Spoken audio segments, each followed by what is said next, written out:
Jadi kecintaan kami sama Habib ini tidak perlu diragukan lagi. Saya ini muhibin berat. Loh, Habib itu pinjam motor saya. Itu katanya 1 hari, 2 hari, 3 hari, 4 hari, nyampe 1 minggu loh, nyampe 1 bulan. Biar dikembalikan loh. Setelah dapat kabar jebul-jebul digadekan. Saya saja ikhlas kok. Kok masih diragukan apa itu cinta kami dengan para habaib. Saya punya pikiran itu durian. Coba ya kita maafin gitu. Bahkan ada Habib yang datang ke tempatku minta santri. Bahkan ada santri putri yang cantik jelita, umur 18 tahun diminta.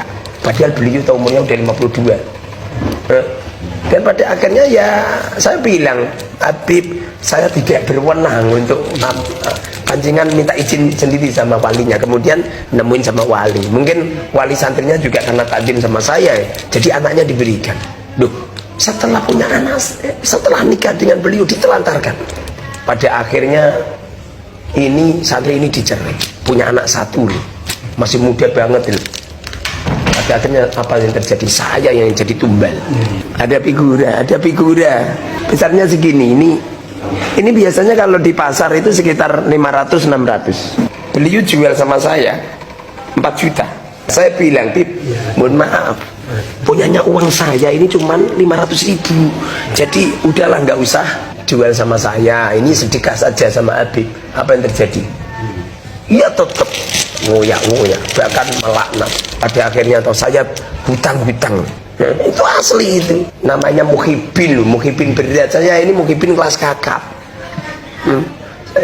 Walaupun saat ini udah berkecamuk tentang nasab ya. Saya kalau tempat depan Habib siapapun Habibnya ya apa itu menunduk saya. Tapi akhir-akhir ini loh, Masya Allah loh. Saya itu sering kok, Habib itu hutang sama saya nggak dibayar. Sering. Dari nggak perlu saya sebutkan lah, banyak pokoknya, banyak. Jadi ini yang apa itu jadikan rakyat Indonesia ini gundah. Rakyat Indonesia itu penuh dengan pertanyaan, mosok iya ada dzurriyyati Rasul seperti itu gitu loh. Jadi di Indonesia ini bukan berarti tidak percaya dengan silsilah habaib, silsilah Ba'alawi nyambung Rasul, bukannya tidak percaya, hanya eskal. Jadi beliau ini benar-benar dzurriyyah Rasul apa tidak gitu loh.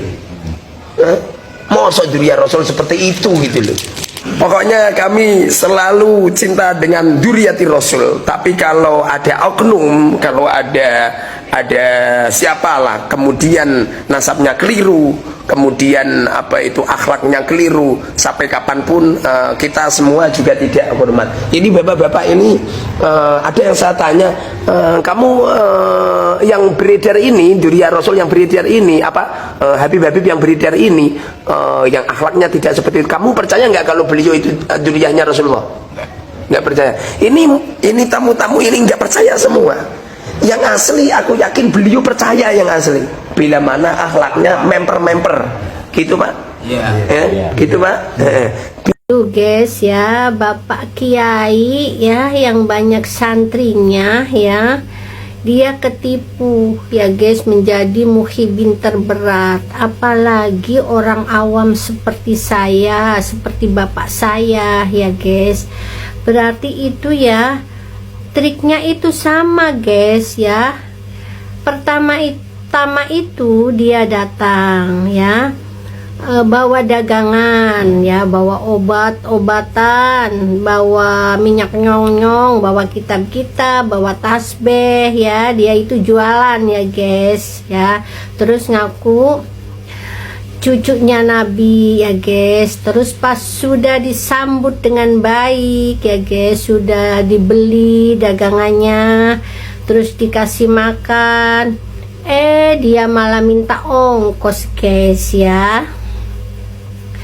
Terus ya guys, 2 hari kemudian dia datang lagi guys ya, menawarkan cincin guys ya. Cincin itu katanya batunya ada khodamnya guys, bisa membawa rezeki katanya guys ya. Dia menawarkan cincin itu dengan harga yang cukup fantastik guys ya. Jadi ya guys, ketipu lagi guys ya. Makanya ya guys ya, kita ini ya sekarang ya jangan sampai ketipu ya. Yang sudah ketipu ya sudah, nggak apa-apa ya, buat pelajaran kita supaya jadi orang pintar ya guys. Terus apalagi sekarang ya guys, banyak mensos, ada Bapak Kiai Pribumi yang mengajarkan kita ilmu akidah ya guys. Makanya kita jangan sampai ketipu ya guys. Walaupun si Habib palsu itu berkoar-koar sampai mulutnya berbusa ya, jangan percaya ya guys ya. Yang katanya dia bilang ya, nanti di akhirat katanya cucunya Nabi itu bisa ngasih syafaat, bisa memasukkan ke dalam surga. Itu semuanya bohong guys ya, jangan percaya. Satu-satunya manusia yang bisa ngasih syafaat ya kepada umatnya itu hanyalah junjungan kita Nabi besar Muhammad Sallallahu Alaihi Wasallam. Itu juga dengan izin Allah ya. Kalau kita mendapat rahmatnya Allah ya, kalau kitanya beriman ya, bertakwa ya, banyak amal soleh ya, terus menuruti semua perintah Allah, terus mencegah larangannya Allah ya, itu baru ya kita mendapatkan syafaat ya dari Nabi junjungan kita Nabi besar Muhammad Shallallahu Alaihi Wasallam ya. Itu juga atas izin Allah ya, kalau kita mendapat rahmatnya Allah ya. Makanya sekarang ini ya, kita semua jangan percaya ya, jangan mau ditipu lagi ya. Sementara dia hidupnya bergelamor harta guys ya, ungkang-ungkangan ya, cucu Nabi palsu itu ya. Sementara para muhibin ya, yang kepala jadi kaki ya, kaki jadi kepala itu ya, aduh hidupnya sengsara ya guys ya, karena selalu dituntut ya sama Habib palsu itu, minta ini minta itu ya, menjual air liurnya aja ya puluhan juta ya, bekas minumnya aja, bekas makannya, rotinya ya.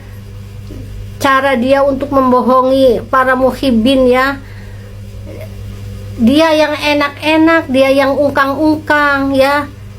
Sementara kita yang sengsara, yang stres ya. Makanya sekarang kita jangan bodoh ya, jangan mau dibohongi ya. Kita itu kalau dibohongi ya, kalau mau dibohongi sama dia, berarti kita ini ya rugi dunia akhirat. Kita ini nantinya malah tersesat ya, hidupnya tersesat ya, dunianya sengsara, akhiratnya tersesat ya. Oke. Terima kasih buat teman-teman sudah nonton video ini dari awal sampai akhir. Yang mana ini ada seorang muhibin kelas kakap yang ditipu oleh oknum Habib.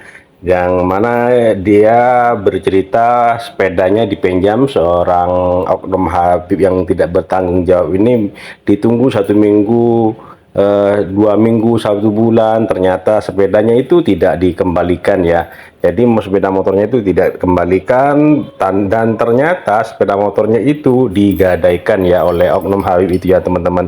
Dan si muhibin kelas kakap ini bercerita ada santrinya juga diminta dinikahi, setelah itu ditelantarkan ya teman-teman. Jadi si muhibin atau kiai ini yang kena getahnya gitu ya teman-teman, dan mendapatkan tanggapan dari seorang ibu-ibu yang menanggapi tentang oknum Habib yang menipu seorang kiai yang jadi muhibin kelas kakap ini ya teman-teman.